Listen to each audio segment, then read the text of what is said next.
These trusts are greatly misunderstood. There are many practitioners who attempt to work with them, but there are very few who are able to understand all of the complexities. When the law was passed in 1969 that regulated these trusts, it made them among the most complicated kinds of trusts that there are. My job is to make them simple for people. The future for these trusts is very good. As assets grow in value, it becomes important for people to dispose or liquidate those assets. With these trusts, it can be done tax-exempt, tax-free, so they are excellent, not tax evasion devices, but tax avoidance devices. They have to be handled properly.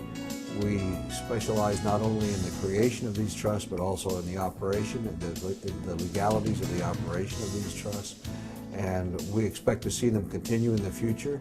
As far as legislation goes, there's no legislation that is seen as, that's coming down the pike that might limit the ability of these trusts. In fact, if anything, we've seen them enhanced by Congress over the years.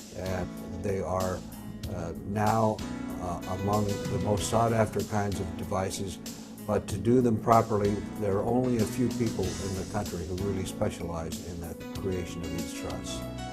I'd like to share with you one example of improper operation of these trusts. The Atkinson case is a principal case where the trust was properly written and had all of the proper parties involved, but they failed to, in that case, the trustee, who was the woman who created it, failed to make distributions to herself for a few years. Then she passed away, and the trust was designed to continue for the children, but if it were included in her estate, which, by the way, it was required to be, there are cases where these trusts can be included in estates. This case was one of them. Family members were required to pay their share of the estate taxes, or else lose their income interest. They didn't pay the estate taxes, but they kept taking their income interest.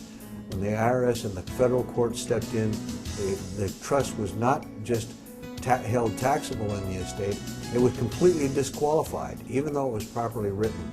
And when it was disqualified right back to the beginning of the trust, which meant that the capital gains tax avoidance that had originally been sought was lost.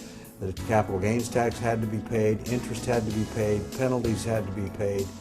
That kind of thing is very unfortunate. It's, from my personal perspective, and professional perspective, it's important that people be the trustees of their own charitable remainder trust.